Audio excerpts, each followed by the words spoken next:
ಓಂ ಶಾಂತಿ. ಶಿವ ತಂದೆಯ ಮಧುರ ಮಹಾವಾಕ್ಯ. ಮುರುಳಿಯ ದಿನಾಂಕ 3/2/2024. ಪ್ರಾತಃ ಮುರುಳಿ ಬಾಪ್ದಾದ ಮಧುಬನ. ಮಧುರ ಮಕ್ಕಳೇ, ಸ್ವದರ್ಶನ ಚಕ್ರಧಾರಿಗಳಾಗಿ ನೀವು ಲೈಟ್ ಹೌಸ್ ಆಗಬೇಕಾಗಿದೆ. ಅಂದರೆ ಪ್ರಕಾಶ ಗೃಹ ಆಗಬೇಕಾಗಿದೆ. ತಮ್ಮನ್ನು ಆತ್ಮನೆಂದು ತಿಳಿಯಿರಿ, ಇದರಲ್ಲಿ ಹುಡುಗಾಟಿಕೆ ಮಾಡಬಾರದು. ಮಧುರ ಮಕ್ಕಳೇ, ಸ್ವದರ್ಶನ ಚಕ್ರಧಾರಿಗಳಾಗಿ ನೀವು ಲೈಟ್ ಹೌಸ್ ಅಂದರೆ ಪ್ರಕಾಶ ಗೃಹ ಆಗಬೇಕಾಗಿದೆ. ತಮ್ಮನ್ನು ಆತ್ಮನೆಂದು ತಿಳಿಯಿರಿ, ಇದರಲ್ಲಿ ಹುಡುಗಾಟಿಕೆ ಮಾಡಬಾರದು. ಪ್ರಶ್ನೆ: ನೀವು ಎಲ್ಲರಿಗಿಂತ ವಿಚಿತ್ರವಾದ ವಿದ್ಯಾರ್ಥಿಗಳಾಗಿದ್ದೀರಿ. ಹೇಗೆ? ನೀವು ಎಲ್ಲರಿಗಿಂತ ವಿಚಿತ್ರವಾದ ವಿದ್ಯಾರ್ಥಿಗಳಾಗಿದ್ದೀರಿ. ಹೇಗೆ? ಉತ್ತರ: ನೀವು ಗೃಹಸ್ಥ ವ್ಯವಹಾರದಲ್ಲಿಯೇ ಇರಿ. ಶರೀರ ನಿರ್ವಹಣೆಗಾಗಿ 8 ಗಂಟೆ ಕಾರ್ಯವನ್ನು ಮಾಡುತ್ತಾ ಜೊತೆಗೆ ಭವಿಷ್ಯದ 21 ಜನ್ಮಗಳಿಗಾಗಿ 8 ಗಂಟೆಗಳು ತಂದೆಯ ಸಮಾನ ಸೇವೆಯನ್ನು ಮಾಡುತ್ತೀರಿ. ಎಲ್ಲವನ್ನೂ ಮಾಡುತ್ತಾ ತಂದೆ ಮತ್ತು ಮನೆಯನ್ನು ನೆನಪು ಮಾಡುತ್ತೀರಿ. ಇದೇ ನಿಮ್ಮ ಆಶ್ಚರ್ಯಕರವಾಗಿರುವ ವಿದ್ಯಾರ್ಥಿ ಜೀವನವಾಗಿದೆ. ಜ್ಞಾನವು ಬಹಳ ಸಹಜವಾಗಿದೆ. ಕೇವಲ ಪಾವನರಾಗುವುದರಲ್ಲಿ ಪರಿಶ್ರಮ ಪಡುತ್ತೀರಿ. ಓಂ ಶಾಂತಿ. ತಂದೆಯು ಮಕ್ಕಳೊಂದಿಗೆ ನಂಬರ್ವಾರ್ ಪುರುಷಾರ್ಥದ ಅನುಸಾರವಾಗಿ ಕೇಳುತ್ತಾರೆ. ಮೂಲ ವತನವು ನಂಬರ್ವಾರ್ ನೆನಪಿಗೆ ಬರುತ್ತದೆ. ನೀವು ಮಕ್ಕಳಿಗೆ ಇದು ನೆನಪಿಗೆ ಬರುತ್ತದೆ. ನಾವು ಮೊದಲು ಶಾಂತಿಧಾಮದಲ್ಲಿದ್ದೆವು, ನಂತರ ಸುಖಧಾಮದಲ್ಲಿ ಬರುತ್ತೇವೆ. ಇದು ಅವಶ್ಯಕವಾಗಿ ಆಂತರ್ಯದಲ್ಲಿ ತಿಳಿದುಕೊಂಡಿದ್ದೀರಿ. ಮೂಲ ವತನದಿಂದ ಹಿಡಿದು ಈ ಸೃಷ್ಟಿ ಚಕ್ರವು ಹೇಗೆ ಸುತ್ತುತ್ತದೆ ಎನ್ನುವುದು ನಿಮ್ಮ ಬುದ್ಧಿಯಲ್ಲಿದೆ. ಈ ಸಮಯದಲ್ಲಿ ತಾವು ಬ್ರಾಹ್ಮಣರಾಗಿದ್ದೀರಿ, ನಂತರ ದೇವತಾ, ಕ್ಷತ್ರಿಯ, ವೈಶ್ಯ, ಶೂದ್ರರಾಗುತ್ತೇವೆ. ಇದು ಬುದ್ಧಿಯಲ್ಲಿ ಚಕ್ರವನ್ನು ತಿರುಗಿಸಬೇಕಾಗಿದೆ. ಮಕ್ಕಳ ಬುದ್ಧಿಯಲ್ಲಿ ಪೂರ್ಣ ಜ್ಞಾನವಿದೆ. ತಂದೆಯು ತಿಳಿಸಿದ್ದಾರೆ. ಮೊದಲಂತೂ ತಿಳಿದುಕೊಂಡಿರಲಿಲ್ಲ, ಈಗ ನೀವೇ ತಿಳಿದುಕೊಂಡಿದ್ದೀರಿ. ದಿನ ಪ್ರತಿದಿನ ನಿಮ್ಮ ವೃದ್ಧಿಯಾಗುತ್ತದೆ. ಮಕ್ಕಳಿಗೆ ಕಲಿಸಿಕೊಡಲಾಗುತ್ತದೆ. ಅವಶ್ಯಕವಾಗಿ ಮೊದಲು ನೀವೇ ಸ್ವರ್ಗ ಸುಖಧಾಮದಲ್ಲಿ ಹೋಗುತ್ತೀರಿ. ನೀವೇ ಸ್ವದರ್ಶನ ಚಕ್ರಧಾರಿಯಾಗುತ್ತೀರಿ. ಇಲ್ಲಿ ನೀವು ಕುಳಿತಿದ್ದೀರಿ, ಬುದ್ಧಿಯಿಂದ ತಿಳಿದುಕೊಂಡಿದ್ದೀರಿ. ಅವರು ನಮ್ಮ ತಂದೆಯಾಗಿದ್ದಾರೆ. ಅವರು ಕಲಿಸಿಕೊಡುವ ಸುಪ್ರೀಂ ಟೀಚರ್ ಆಗಿದ್ದಾರೆ. ನಾವು 84 ಜನ್ಮಗಳ ಚಕ್ರವನ್ನು ಹೇಗೆ ಸುತ್ತುತ್ತೇವೆ ಎಂದು ತಂದೆಯೇ ತಿಳಿಸಿದ್ದಾರೆ. ಬುದ್ಧಿಯಲ್ಲಿ ಅವಶ್ಯಕವಾಗಿ ನೆನಪು ಬರುತ್ತದೆಯಲ್ಲವೇ? ಬುದ್ಧಿಯಿಂದ ಪ್ರತಿ ಸಮಯ ನೆನಪು ಮಾಡಿಕೊಳ್ಳಬೇಕು. ಪಾಠವೇನೂ ದೊಡ್ಡದಲ್ಲ. ಪಾಠವು ಸೆಕೆಂಡಿನದ್ದಾಗಿದೆ. ನಾವು ಎಲ್ಲಿಯ ನಿವಾಸಿಗಳಾಗಿದ್ದೇವೆ, ನಂತರ ಇಲ್ಲಿಗೆ ಹೇಗೆ ಪಾತ್ರವನ್ನು ಅಭಿನಯಿಸಲು ಬಂದಿದ್ದೇವೆ ಎನ್ನುವುದು ಬುದ್ಧಿಯಲ್ಲಿರುತ್ತದೆ. 84 ಜನ್ಮಗಳ ಚಕ್ರವಾಗಿದೆ. ಸತ್ಯಯುಗದಲ್ಲಿ ಇಷ್ಟು ಜನ್ಮ, ತ್ರೇತಾಯುಗದಲ್ಲಿ ಇಷ್ಟು ಜನ್ಮವೆಂದು ಚಕ್ರವನ್ನು ನೆನಪು ಮಾಡುತ್ತೀರಲ್ಲವೇ? ಯಾವ ಪದವಿಯೋ ಸಿಕ್ಕಿತೋ ಪಾತ್ರವನ್ನು ಅಭಿನಯಿಸಿದ್ದೀರಿ, ಅದು ಬುದ್ಧಿಯಲ್ಲಿ ನೆನಪಿರುತ್ತದೆಯಲ್ಲವೇ? ಡಬಲ್ ಕಿರೀಟಧಾರಿಯಾಗಿದ್ದೆವು, ನಂತರ ಸಿಂಗಲ್ ಕಿರೀಟಧಾರಿಯಾಗುತ್ತೇವೆ ಎಂದು ತಿಳಿಯುತ್ತೀರಿ. ನಂತರ ಪೂರ್ಣ ರಾಜ್ಯ ಭಾಗ್ಯವನ್ನು ಕಳೆದುಕೊಂಡೆವು, ತಮೋ ಪ್ರಧಾನರಾದೆವು. ಈ ಚಕ್ರವನ್ನು ತಿರುಗಿಸಬೇಕಾಗಿದೆ. ಆದ ಕಾರಣ ಸ್ವದರ್ಶನ ಚಕ್ರಧಾರಿ ಎನ್ನುವ ಹೆಸರಿದೆ. ಆತ್ಮನಿಗೆ ಜ್ಞಾನವು ದೊರೆತಿದೆ. ಆತ್ಮನ ದರ್ಶನವಾಗಿದೆ. ಆತ್ಮವು ತಿಳಿದುಕೊಂಡಿದೆ ನಾವು ಹೇಗೆ ಚಕ್ರವನ್ನು ಸುತ್ತುತ್ತೇವೆ. ಮತ್ತೆ ಮನೆಗೆ ಹಿಂತಿರುಗಿ ಹೋಗಬೇಕಾಗಿದೆ. ತಂದೆಯು ತಿಳಿಸಿಕೊಡುತ್ತಾರೆ ನಾವು ಹೇಗೆ ಚಕ್ರವನ್ನು ಸುತ್ತುತ್ತೇವೆ. ಮತ್ತೆ ಮನೆಗೆ ಹಿಂತಿರುಗಿ ಹೋಗಬೇಕಾಗಿದೆ. ತಂದೆಯು ತಿಳಿಸಿಕೊಡುತ್ತಾರೆ, ನನ್ನನ್ನು ನೆನಪು ಮಾಡಿ, ಆಗ ಮನೆಯನ್ನು ತಲುಪುತ್ತೀರಿ. ಈ ಸಮಯವು ನೀವು ಈ ಸ್ಥಿತಿಯಲ್ಲಿ ಕುಳಿತಿದ್ದೀರೆಂದು ಹೇಳಲು ಸಾಧ್ಯವಿಲ್ಲ. ಹೊರಗಿನ ಬಹಳ ಮಾತುಗಳು ಬುದ್ಧಿಯಲ್ಲಿ ಬರುತ್ತಿರುತ್ತದೆ. ಇಲ್ಲಿ ತಂದೆಯೂ ಹೇಳುತ್ತಾರೆ, ಅನ್ಯ ಎಲ್ಲಾ ಮಾತುಗಳನ್ನು ಅಳವಡಿಸಿ ಒಬ್ಬ ತಂದೆಯನ್ನು ನೆನಪು ಮಾಡಿರಿ. ಶ್ರೀಮತ ಸಿಗುತ್ತದೆ, ಅದರಂತೆಯೇ ನಡೆಯಬೇಕು. ಸ್ವದರ್ಶನ ಚಕ್ರಧಾರಿಗಳಾಗಿ ನೀವು ಅಂತ್ಯದವರೆಗೆ ಪುರುಷಾರ್ಥ ಮಾಡಬೇಕು. ಮೊದಲು ಏನು ತಿಳಿದಿಲ್ಲ, ಈಗ ತಂದೆಯು ತಿಳಿಸುತ್ತಾರೆ. ಅವರನ್ನು ನೆನಪು ಮಾಡುವುದರಿಂದಲೇ ಎಲ್ಲವೂ ಬಂದು ಬಿಡುತ್ತದೆ. ರಚಯಿತ ಮತ್ತು ರಚನೆಯ ಆದಿ ಮಧ್ಯ ಅಂತ್ಯದ ಪೂರ್ಣ ರಹಸ್ಯವು ಪೂರ್ಣ ನೆನಪಿಗೆ ಬರುತ್ತದೆ. ಇಲ್ಲಿ ಪಾಠವು ಸಿಗುತ್ತದೆ, ಅದನ್ನು ಮನೆಯಲ್ಲಿಯೂ ನೆನಪು ಮಾಡಬಹುದು. ಇದು ಬುದ್ಧಿಯಿಂದ ತಿಳಿದುಕೊಳ್ಳುವ ಮಾತುಗಳಾಗಿವೆ. ನೀವು ಆಶ್ಚರ್ಯಪೂರ್ಣ ವಿದ್ಯಾರ್ಥಿಗಳಾಗಿದ್ದೀರಿ.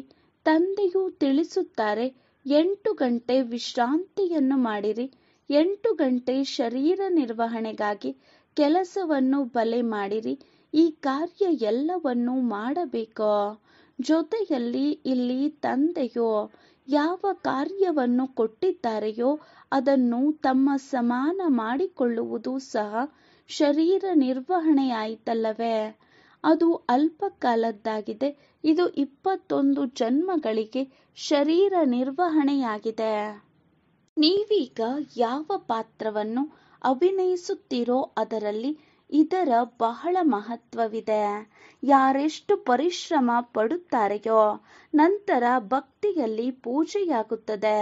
ಇದೆಲ್ಲವನ್ನು ನೀವು ಮಕ್ಕಳೇ ಧಾರಣೆ ಮಾಡಿಕೊಳ್ಳಬೇಕು. ನೀವು ಮಕ್ಕಳು ಪಾತ್ರಧಾರಿಯಾಗಿದ್ದೀರಿ. ತಂದೆಯು ಕೇವಲ ಜ್ಞಾನ ಕೊಡುವಂತಹ ಪಾತ್ರವನ್ನು ಅಭಿನಯಿಸುತ್ತಾರೆ. ಕೇವಲ ಶರೀರ ನಿರ್ವಹಣೆಗಾಗಿ ಪುರುಷಾರ್ಥ ನೀವು ಮಾಡುತ್ತೀರಿ, ಆದರೆ ತಂದೆಯಂತೂ ಮಾಡುವುದಿಲ್ಲ.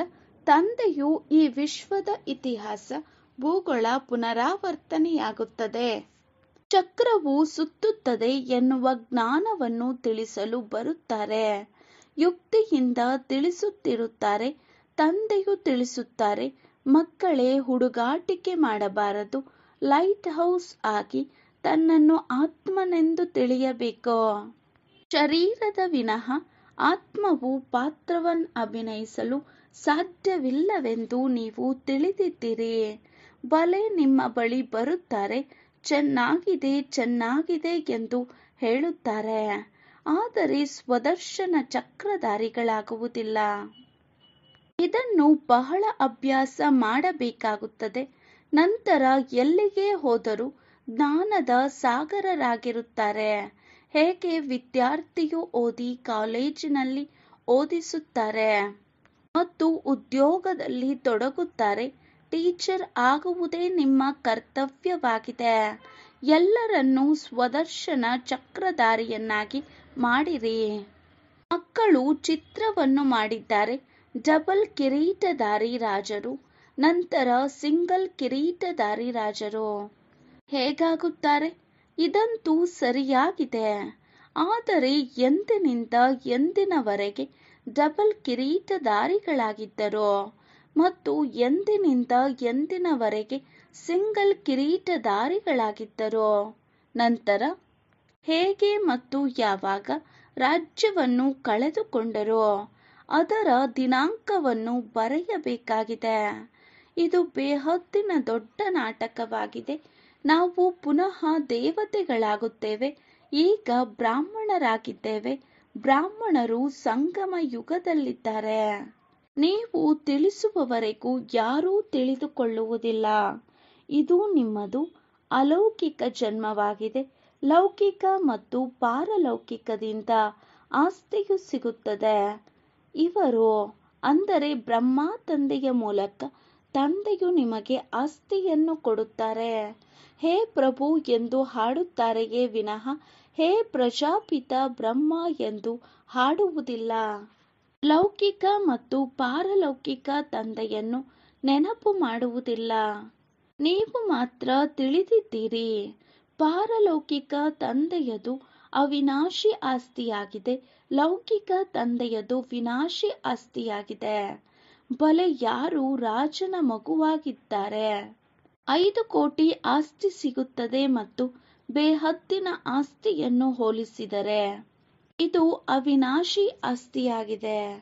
ಅದು ಸಮಾಪ್ತಿಯಾಗುವುದಿದೆ. ಇಂದಿನ ಕೋಟ್ಯಾಧಿಪತಿಗಳನ್ನು ಮಾಯೆಯು ಹಿಡಿದು ಬಿಟ್ಟಿದೆ. ತಂದೆಯು ಬಡವರ ಬಂಧುವಾಗಿದ್ದಾರೆ.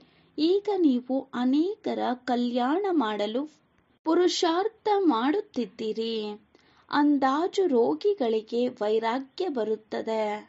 ಬದುಕುವುದು ಏತಕ್ಕಾಗಿ ಎಂದು ತಿಳಿದುಕೊಳ್ಳುತ್ತಾರೆ.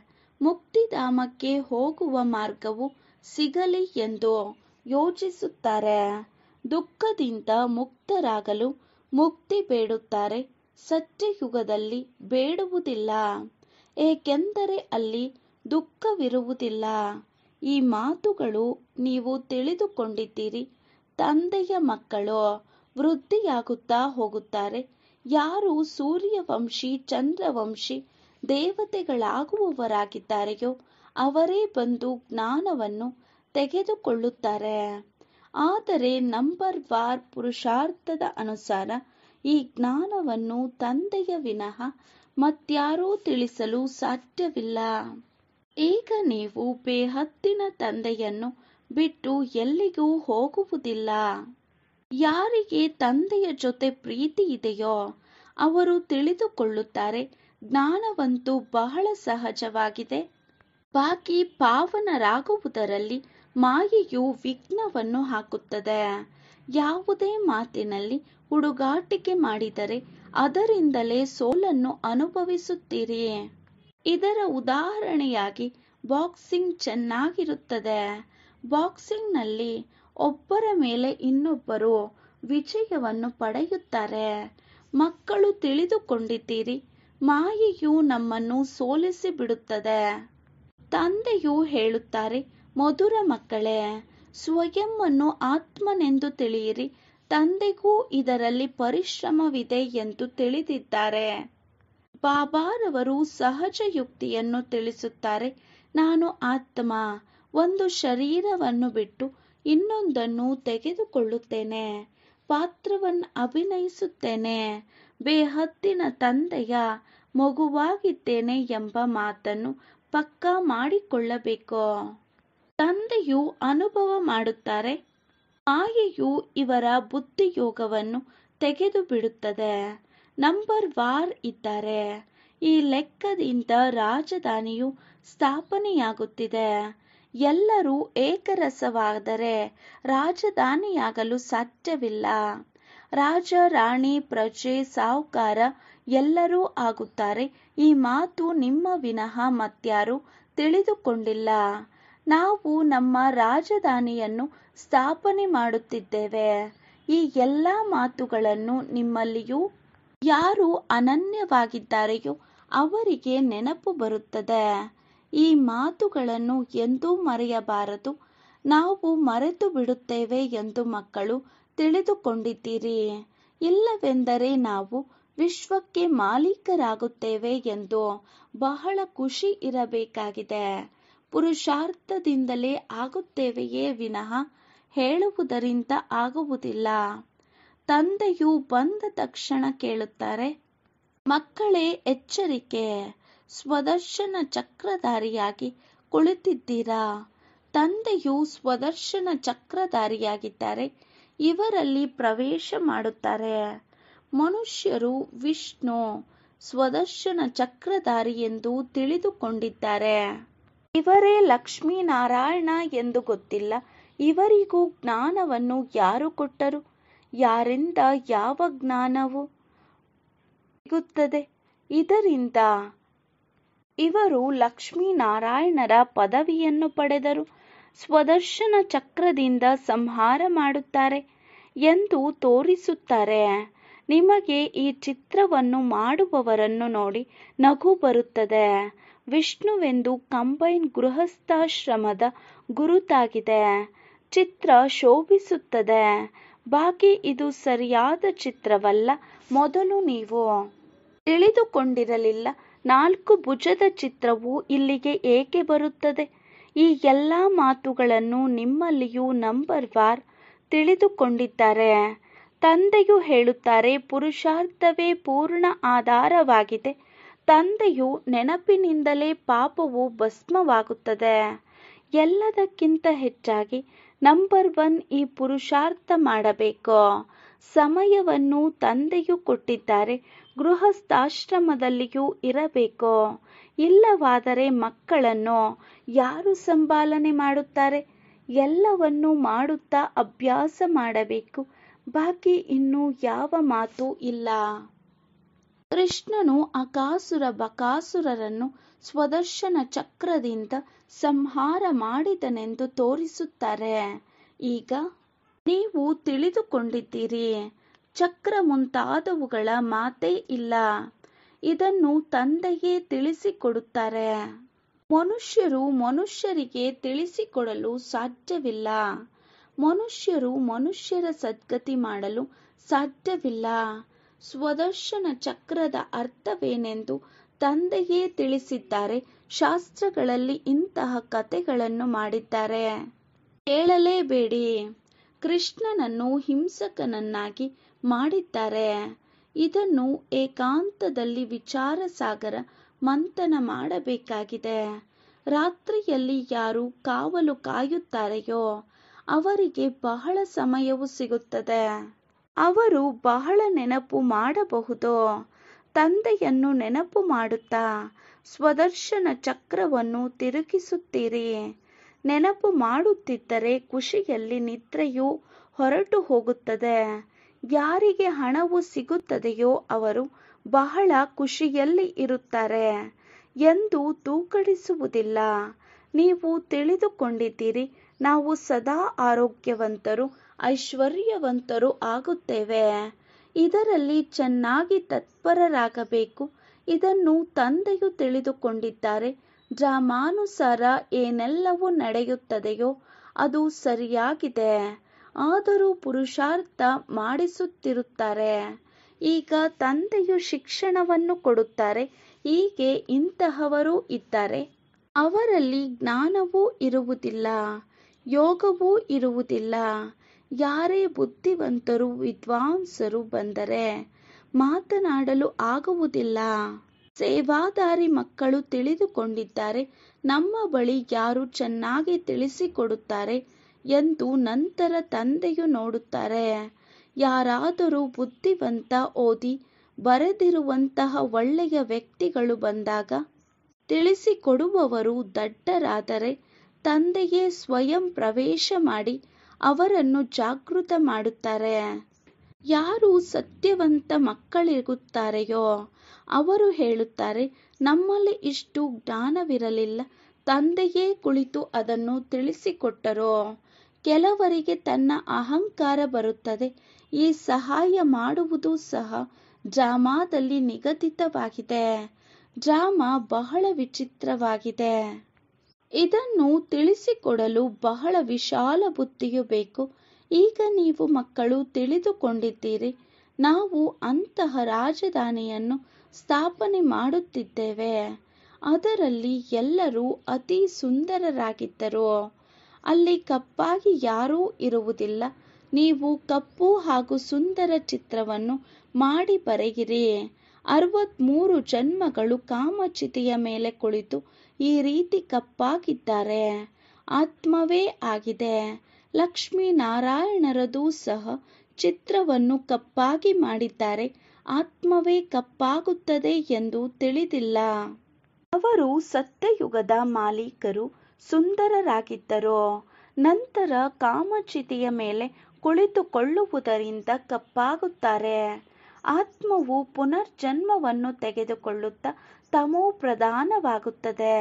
ಆತ್ಮವು ಕಪ್ಪು ಮತ್ತು ಶರೀರವೂ ಸಹ ಕಪ್ಪಾಗುತ್ತದೆ. ಲಕ್ಷ್ಮೀನಾರಾಯಣರನ್ನು ಕೆಲವೆಡೆ ಕಪ್ಪಾಗಿ ಕೆಲವೆಡೆ ಸುಂದರರನ್ನಾಗಿ ಏಕೆ ತೋರಿಸಿದ್ದಾರೆ ಎಂದು ನೀವು ನಗುತ್ತಾ ಕೇಳಬಹುದು. ಕೃಷ್ಣನೇ ಸುಂದರ, ನಂತರ ಕೃಷ್ಣನೇ ಕಪ್ಪಾಗಿ ಏತಕ್ಕೆ ಮಾಡಿದ್ದಾರೆ ಇದನ್ನೂ ಸಹ ನೀವೇ ತಿಳಿದುಕೊಂಡಿದ್ದೀರಿ. ನಿಮಗೆ ಜ್ಞಾನದ ಮೂರನೆಯ ನೇತ್ರ ಸಿಕ್ಕಿದೆ, ಒಳ್ಳೆಯದು. ಮಧುರಾತಿ ಮಧುರ ಅಗಲಿ ಹೋಗಿ ಮರಳಿ ಸಿಕ್ಕಿರುವಂತಹ ಮಕ್ಕಳಿಗೆ ಪ್ರೀತಿಯ ಮಾತಾಪಿತಾ ಬಾಪ್ದಾದಾರವರ ನೆನಪು, ಪ್ರೀತಿ ಹಾಗೂ ಸುಪ್ರಭಾತ. ಆತ್ಮೀಯ ಮಕ್ಕಳಿಗೆ ಆತ್ಮೀಯ ತಂದೆಯ ನಮಸ್ತೆ. ನಾವು ಆತ್ಮೀಯ ಮಕ್ಕಳ ಆತ್ಮೀಯ ತಂದೆಗೆ ನಮಸ್ತೆ ನಮಸ್ತೆ ನಮಸ್ತೆ. ಧಾರಣೆಗಾಗಿ ಮುಖ್ಯ ಸಾರ. ಫಸ್ಟ್ ಪಾಯಿಂಟ್, ಖುಷಿಯಿಂದ ಸಂಪನ್ನರಾಗಿರಲು ಏಕಾಂತದಲ್ಲಿ ಕುಳಿತು ಪ್ರಾಪ್ತಿಯಾಗಿರುವ ಜ್ಞಾನಧನವನ್ನು ಸ್ಮರಣೆ ಮಾಡಬೇಕು. ಪಾವನ ಹಾಗೂ ಸದಾ ನಿರೋಗಿಯಾಗಲು ನೆನಪಿನಲ್ಲಿರುವ ಪರಿಶ್ರಮ ಪಡಬೇಕು. ಸೆಕೆಂಡ್ ಪಾಯಿಂಟ್, ತಂದೆಯ ಸಮಾನ ಮಾಸ್ಟರ್ ಜ್ಞಾನ ಸಾಗರರಾಗಿ ಎಲ್ಲರನ್ನೂ ಸ್ವದರ್ಶನ ಚಕ್ರಧಾರಿಯನ್ನಾಗಿ ಮಾಡಬೇಕು. ಲೈಟ್ ಹೌಸ್ ಆಗಬೇಕು. ಭವಿಷ್ಯದ 21 ಜನ್ಮಗಳ ಶರೀರ ನಿರ್ವಹಣೆಗೆ ಅವಶ್ಯಕವಾಗಿ ಆತ್ಮಿಕ ಟೀಚರ್ ಆಗಬೇಕು. ವರದಾನ: ತ್ರಿಕಾಲದರ್ಶಿ ಸ್ಥಿತಿಯ ಮೂಲಕ 3 ಕಾಲಗಳನ್ನು ಸ್ಪಷ್ಟವಾಗಿ ಅನುಭವ ಮಾಡುವಂತಹ ಮಾಸ್ಟರ್ ಜ್ಞಾನಪೂರ್ಣರಾಗಿ. ತ್ರಿಕಾಲದರ್ಶಿ ಸ್ಥಿತಿಯ ಮೂಲಕ 3 ಕಾಲಗಳನ್ನು ಸ್ಪಷ್ಟವಾಗಿ ಅನುಭವ ಮಾಡುವಂತಹ ಮಾಸ್ಟರ್ ಜ್ಞಾನಪೂರ್ಣರಾಗಿ. ವಿವರಣೆ: ಯಾರು ತ್ರಿಕಾಲದರ್ಶಿ ಸ್ಥಿತಿಯಲ್ಲಿ ಸ್ಥಿತರಾಗಿರುತ್ತಾರೆ ಅವರು 1 ಸೆಕೆಂಡಿನಲ್ಲಿ 3 ಕಾಲಗಳನ್ನು ಸ್ಪಷ್ಟವಾಗಿ ನೋಡಲು ಸಾಧ್ಯ. ನಿನ್ನೆ ಏನಾಗಿತ್ತು, ಇಂದು ಏನಾಗಿದೆ ಮತ್ತು ನಾಳೆ ಏನಾಗುವುದು, ಅವರ ಮುಂದೆ ಎಲ್ಲವೂ ಸ್ಪಷ್ಟವಾಗಿ ಬಿಡುವುದು. ಯಾವ ರೀತಿ ಯಾವುದಾದರೂ ದೇಶದ ಎತ್ತರದ ಸ್ಥಾನದಲ್ಲಿ ನಿಂತು ಇಡೀ ನಗರವನ್ನೇ ನೋಡುವಲ್ಲಿ ಖುಷಿ ಬರುವುದೋ, ಅದೇ ರೀತಿ ಸಂಗಮ ಯುಗ ಎತ್ತರದ ಸ್ಥಾನವಾಗಿದೆ. ಇದರ ಮೇಲೆ ನಿಂತು 3 ಕಾಲುಗಳನ್ನು ನೋಡಿ, ಅಂದರೆ 3 ಕಾಲಗಳನ್ನು ನೋಡಿ ಮತ್ತು ಹೆಮ್ಮೆಯಿಂದ ಹೇಳಿ, ನಾವೇ ದೇವತೆಗಳಾಗಿದ್ದೆವು ಮತ್ತೆ ನಾವೇ ಆಗುವೆವು. ಇದಕ್ಕೆ ಹೇಳಲಾಗುವುದು ಮಾಸ್ಟರ್ ಜ್ಞಾನಪೂರ್ಣ. ಸ್ಲೋಗನ್: ಪ್ರತಿ ಗಳಿಗೆ ಅಂತಿಮ ಗಳಿಗೆಯಾಗಿದೆ. ಈ ಸ್ಮೃತಿಯಿಂದ ಎವರಡಿಯಾಗಿರಿ. ಪ್ರತಿ ಗಳಿಗೆ ಅಂತಿಮ ಗಳಿಗೆಯಾಗಿದೆ. ಈ ಸ್ಮೃತಿಯಿಂದ ಎವರಡಿಯಾಗಿರಿ. ಓಂ ಶಾಂತಿ.